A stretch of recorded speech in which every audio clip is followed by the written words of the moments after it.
Dimanche, 1er juillet 79, 14h45. Des téléx crépitent dans les rédactions du monde entier. Dans quelques instants, départ du Grand Prix de France de Formule 1. Pour tous, spectateurs, concurrents, journalistes, c'est l'atmosphère des grands jours. Une ambiance à record, depuis qu'aux essais, les Renault Turbo ont pulvérisé la frontière du tour le plus rapide du circuit de Dijon. Pour la première fois, deux bolides jaunes 100% français occupent la pole position et la ligne de départ.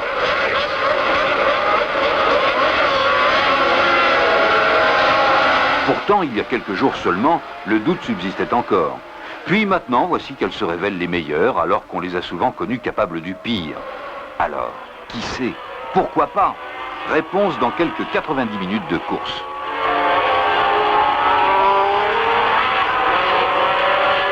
Soudain, à quelques kilomètres de l'arrivée, tandis que Jabouille est en tête depuis 30 tours, devant 120 000 spectateurs au souffle coupé, se déroule la fin de course la plus fantastique de l'année. À plus de 200 km/h, roue dans roue, Arnoux sur Renault et Villeneuve sur Ferrari se disputent la seconde place en un fantastique ballet de virtuosité et de courage. Un suspense qu'on n'est pas près d'oublier. 16h38, première victoire 100% française dans un Grand Prix. Pour Renault, Elf et Michelin, c'est la récompense de 4 ans d'efforts, la confirmation d'un pari technique unique dans l'histoire du sport automobile. Faire gagner une Formule 1 avec un moteur suralimenté. La Formule 1, elle commence autour d'un homme, le pilote. Parfaitement installé dans un habitacle fonctionnel, il donnera toutes ses possibilités avec une machine à sa mesure. Il dispose de 3 pédales, d'un volant, d'un levier.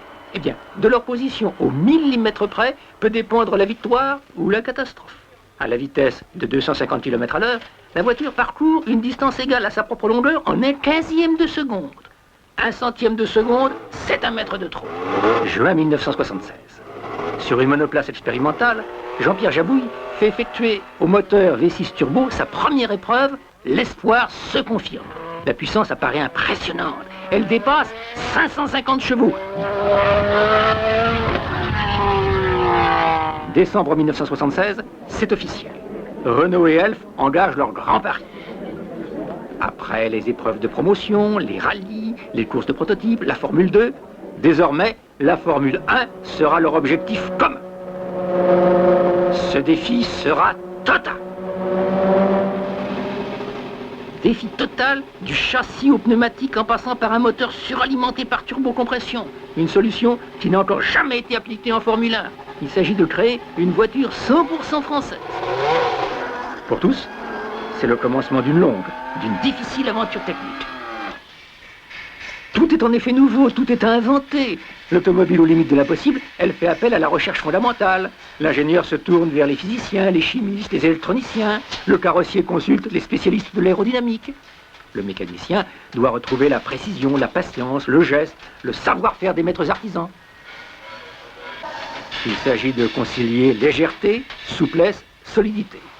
Par sa technique et par les matériaux employés, la construction du châssis-coque relève de l'aviation plus que de l'industrie automobile moderne. Toute la puissance du moteur, toutes les contraintes mécaniques s'appuieront sur cette structure qui représente moins de 10% du poids total du véhicule. Pour trouver plus de 520 chevaux dans 1500 cm3, la cylindrée d'une voiture de tourisme, pour obtenir l'équivalent de 3 litres par suralimentation, il faut dépasser l'industrie conventionnelle.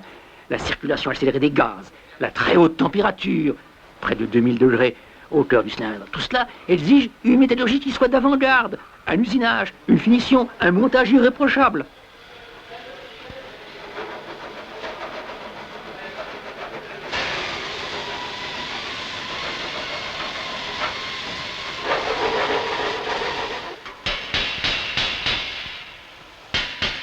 Tout devient démesuré, nouveau, difficile à imaginer.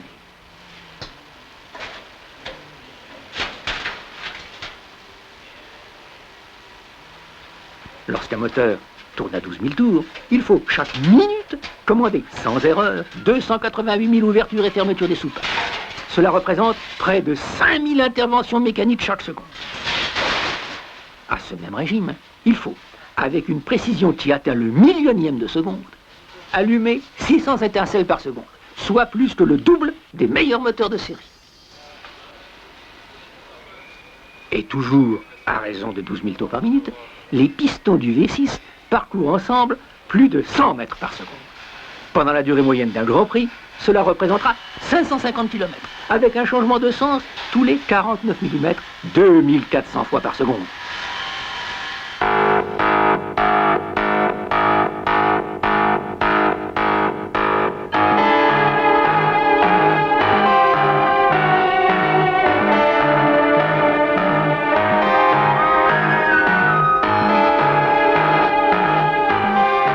De nos jours, un moteur et un châssis, aussi performants soient-ils, ne suffisent plus pour gagner. Un troisième facteur essentiel entre en jeu, l'aérodynamisme. Là encore, il y a du savoir-faire dans l'air, un certain sens du mouvement des corps dans un fluide, un coup d'œil exercé qui sait rapprocher la forme de la fonction.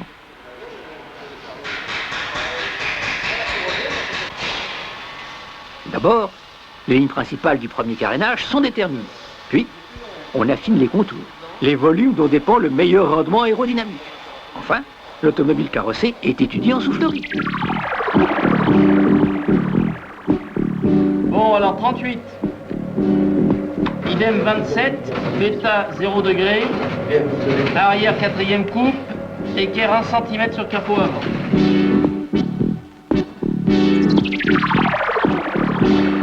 Pénétration dans l'air, réduction de la traînée, contrôle de l'appui au sol sont autant de paramètres à mesurer, à équilibrer, selon les nécessités de la course, selon l'expérience du pilote. Oui, on a un poil plus haut en vitesse, mais enfin dans le CZ, c'est le CZ. Hein. En fait. Non, parce que... CZ, ah oui, on a un poil moins en CZ global. Et on a eu un petit repas. Ah, et si, on rééquilibre vers l'arrière, chef. Un choix difficile, évolutif, qui contribue à la transformation continuelle des silhouettes de la Formule 1. Sous l'appellation de Wing-Car, l'actuelle génération utilise la déportance afin d'accroître l'adhérence au sol. Donc, des formes sans cesse remises en cause sur le modèle en plâtre de la carrosserie d'origine. Le plasticien matérialise les modifications, reprend un carénage, déplace une prise d'air en fonction des essais.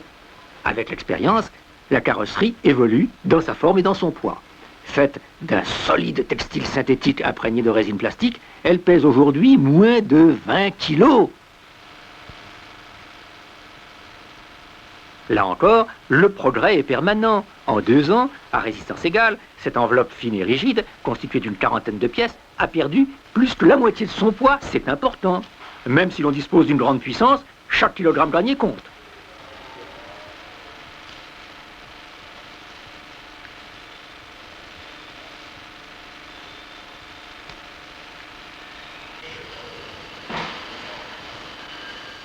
Mai 1977, la F1 Turbo RS01 fait son entrée officielle devant la presse automobile. Les spécialistes sont enthousiastes et ils sont perplexes. Le doute, c'est surtout le turbo en Formule 1. Pourquoi pas un moteur atmosphérique? Ce moteur, qui est déjà un moteur bien au point, il en a des millions de construits, a quand même un inconvénient, c'est qu'il rejette en pure perte dans l'atmosphère des gaz qui possèdent encore une certaine énergie. Les ingénieurs ont eu l'idée de récupérer ces gaz d'échappement. Pourquoi faire? Eh bien, pour entraîner une petite pompe, une petite turbine, qui, mue par ces gaz d'échappement, va entraîner un arbre avant de s'échapper dans l'atmosphère. Eh bien, que va-t-on faire de cette puissance qui est sur cet arbre? Eh bien, avec cette puissance, on va entraîner une autre pompe, un petit compresseur, que vous voyez ici, qui est entraîné donc par le même arbre, qui est coaxial. On va entraîner un compresseur qui va aspirer de l'air dans l'atmosphère, le comprimer, et cet air comprimé, on va le ramener dans l'admission du moteur, c'est-à-dire que le moteur va avaler de l'air comprimé. enveloppe de l'air comprimé, et si nous dosons l'essence en proportion, ce moteur sera plus brillant, plus performant. Avec la technique du turbocompresseur, on a d'une part récupéré de l'énergie qui était gaspillée, et d'autre part, par l'intermédiaire de l'air comprimé par le compresseur, on a rendu le moteur plus brillant. Deux notions, donc, économie et performance des moteurs à turbocompresseur. Alors, dans la pratique, un turbocompresseur, c'est cela. Alors, vous reconnaissez à gauche la partie turbine, avec l'arrivée des gaz d'échappement, qui entraîne cette petite roue avant de s'échapper. À droite, la partie compresseur, avec sa roue, entraînée par le même arbre, l'admission d'air et la sortie d'air comprimé vers le moteur ici. Dès 1907, Renault avait suralimenté un moteur. La compression avait été étendue à la haute puissance et fait la renommée des autorails français. Toutefois, une partie de l'énergie était prélevée sur le moteur jusqu'à l'apparition du turbocompresseur. Sur camion, le turbo résiste à 250 000 km de trafic. Il permet à puissance égale une économie de 10%.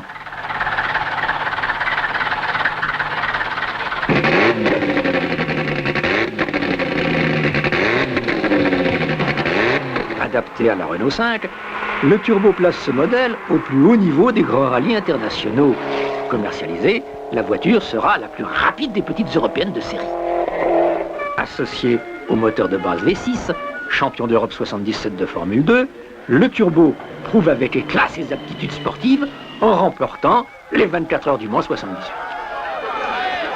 En Formule 1, confrontation au sommet de la compétition automobile, le progrès et l'invention technique font la loi chez tous les constructeurs. Pour Renault, les difficultés de mise au point sont en rapport avec l'ambition de ce projet. Ce sont 25 000 km sur piste, sans compter les grands prix qui auront permis de maîtriser ce puissant, ce tout nouveau bolide confié au pilote d'essai Jean-Pierre Jabouille. Il s'agit d'abord de créer une nouvelle conduite qui tienne compte du temps de réponse du turbo et de sa puissance. Il faut partir, s'arrêter des centaines de fois, souvent après un seul tour de circuit pour un petit tour de vis. Passer des heures de mécanique au stand dans le camion atelier. C'est mieux qu'on essaie de remettre la puissance normale du moteur pour les Tout températures. est étudié, apprécié, mesuré, enregistré.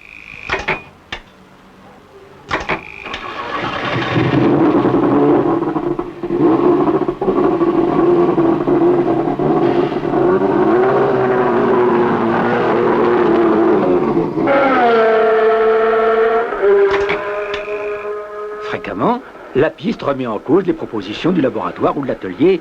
Les résultats, en effet, sont incertains. L'équipe doit apprendre vite à faire face aux difficultés, à surmonter l'amertume des échecs. Tu freines plus, c'est ça le problème. Hein? Quel est le problème? Le problème, c'est qu'à l'heure actuelle, je rentre trop vite à l'heure actuelle dans le virage, Oui. et le freinage n'est pas très bon. Un arrêt sur 1 seconde et demie, c'est 1000 km. 3 fois la puissance du moteur à faire supporter par les freins.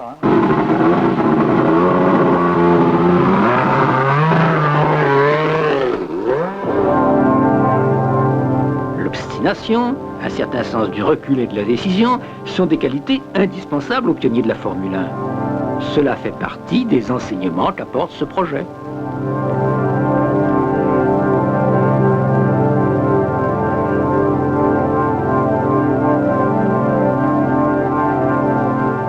Deux tiers du temps sur la piste, un tiers au banc des essais, cela pour chaque nouveau moteur.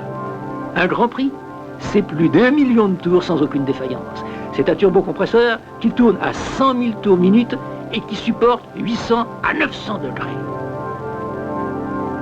Second moteur de la compétition, l'imagination. 6, 8, 12, voire 16 cylindres, tout est tenté pour gagner de précieux centièmes de seconde. Prise d'air surélevée, aileron avant et arrière, prise d'air latérale, spoiler, stabilisateur mobile, 4 roues motrices, puis 4 roues directrices.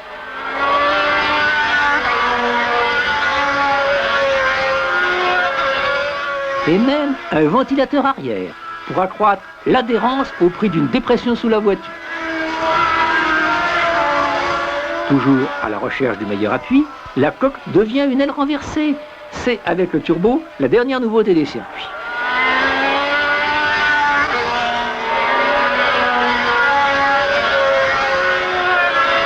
Dès 1979, tous les constructeurs adoptent cette formule aérodynamique. C'est l'année où la Formule 1 met des jupes. On voit plus loin. Sous le numéro 15, la RS10 sera l'auto du second souffle, celle du double turbo.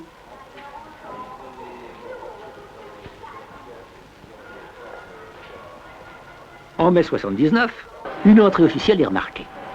Nouvelle silhouette et nouveau pilote, René Arnoux rejoint Jean-Pierre Jabouille. La grande rencontre a commencé bien des années auparavant avec les formules de promotion Renault Elf.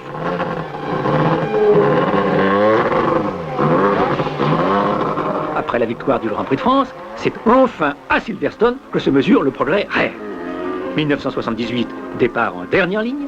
1979, départ en tête de René Arnoux, qui terminera second au Grand Prix de Grande-Bretagne.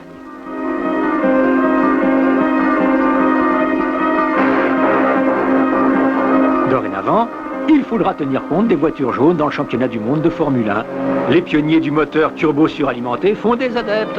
On y songe chez Ferrari, Alfa Romeo, BMW et même Ford Cosworth, qui motorise encore les 2/3 des Formules 1. Avec Elf et Michelin pour partenaires, la première Formule 1 turbo du monde a dépassé le cadre de la compétition.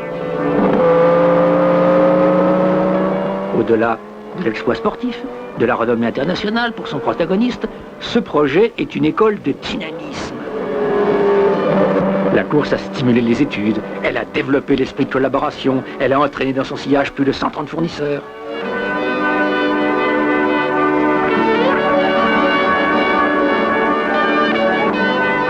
L'automobile à la limite de l'impossible, c'est un ambitieux projet. C'est l'aventure des temps modernes. C'est d'abord le plus judicieux des investissements industriels, car elle constitue le laboratoire des nouvelles technologies dont bénéficiera la voiture de demain.